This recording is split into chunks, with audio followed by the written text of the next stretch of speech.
They call Brazil the kingdom of football, but in 2026, it feels more like a warehouse. For nearly a century, the streets of Santos, Rio, and São Paulo were a sacred assembly line, producing the kind of magic that European money simply couldn't buy.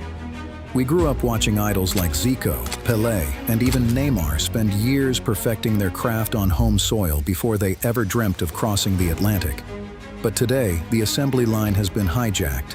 We are witnessing the Great Brazilian Drain, a systematic plundering of South American talent that is stripping the Brasileirão of its soul and leaving a nation of 200 million people disconnected from their own heroes.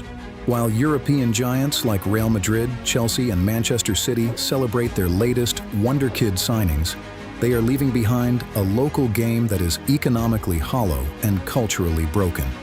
Before we dive into the staggering numbers behind this exodus and the secret pre-agreements that are selling kids before they can even drive, do me a favor.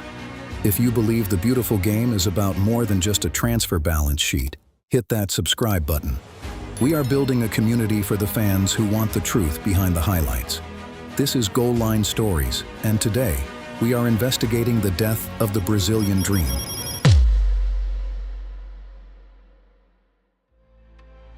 In the corridors of power at the Santiago Bernabéu, there is a golden rule that is currently reshaping the globe. Buy them before they become expensive. Real Madrid's transfer strategy has evolved from signing Galacticos to manufacturing them, and Brazil is their favorite laboratory.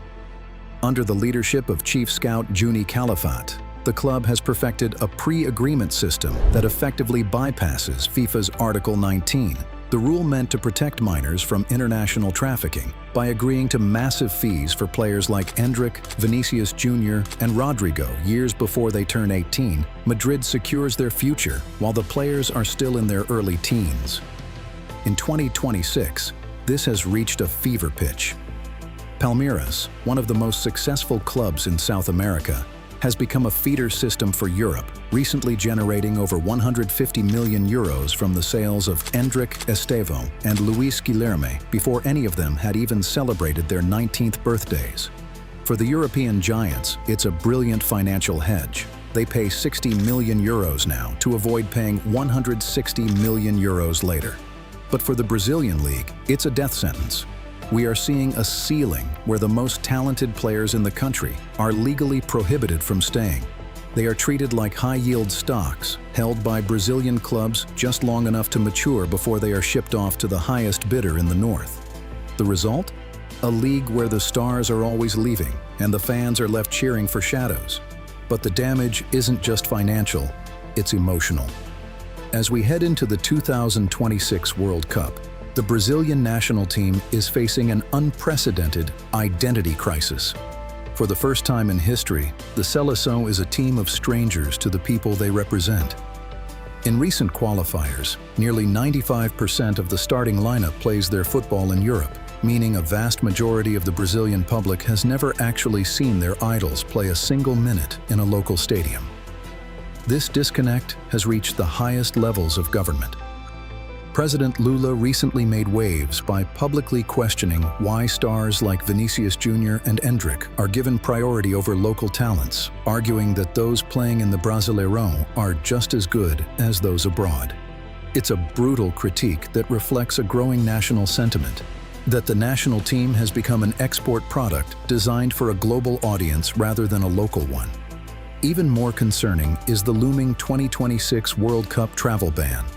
Due to new U.S. visa restrictions, thousands of vibrant, drum-beating samba supporters from Brazil may be barred from entering the country to support their team.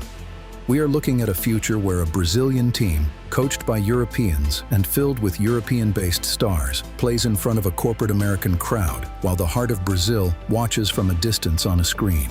The magic is being replaced by a cold, industrial efficiency, and the fans are starting to look away.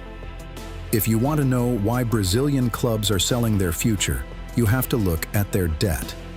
In 2026, the Brasileirão is a league of financial hostages. Despite the rise of SAFs, the corporate model designed to save clubs like Botafogo, Vasco, and Cruzeiro, the structural rot remains.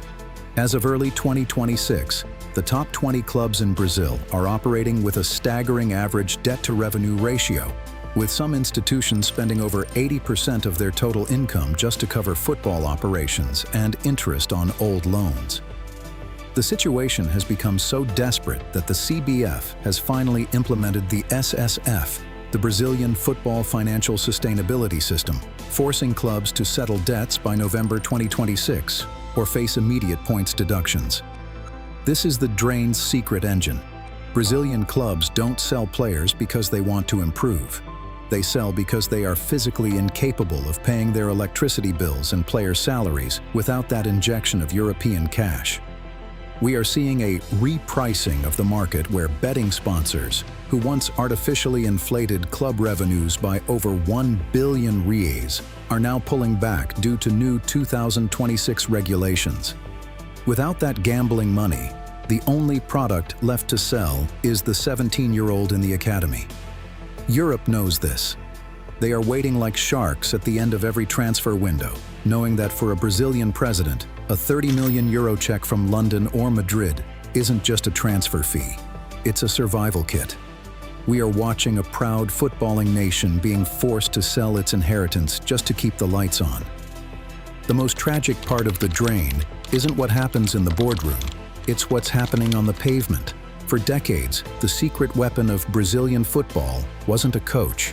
It was the street. Unstructured, chaotic games on dirt pitches and concrete slopes were where the likes of Ronaldinho and Neymar developed that unpredictable flair that European systems simply cannot teach. But in 2026, the street is disappearing.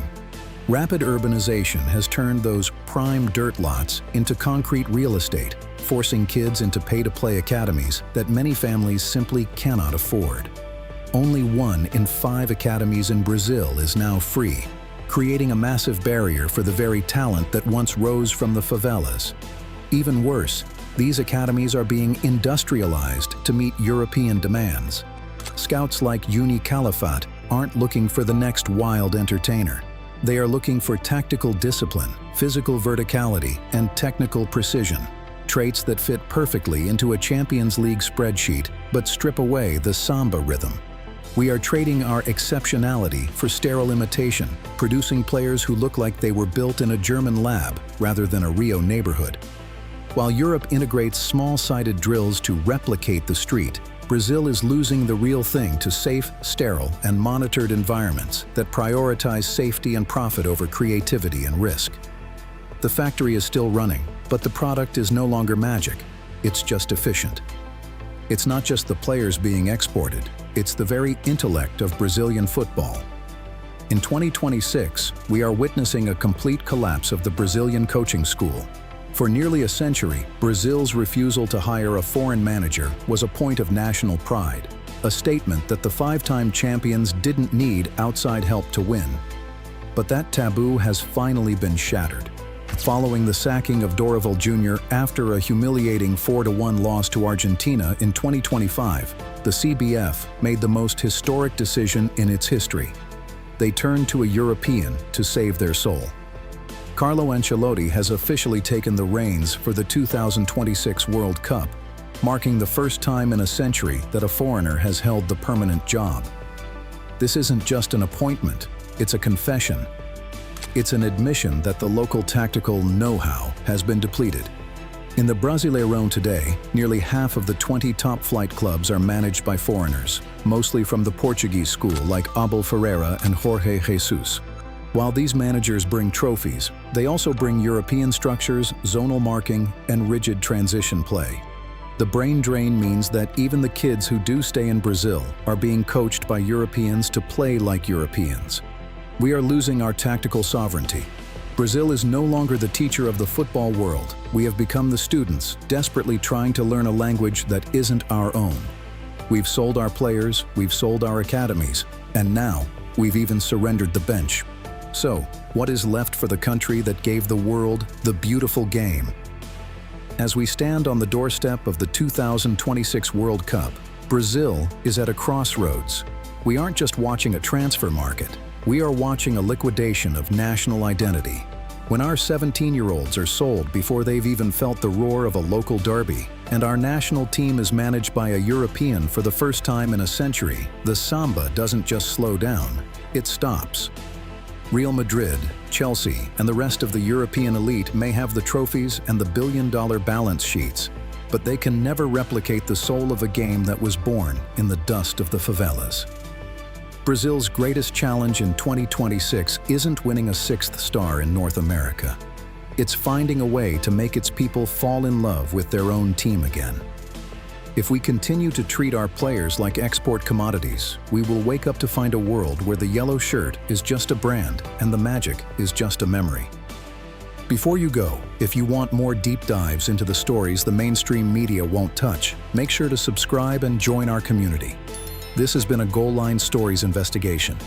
We don't just follow the ball, we follow the truth. Thanks for watching, and we'll see you in the next one.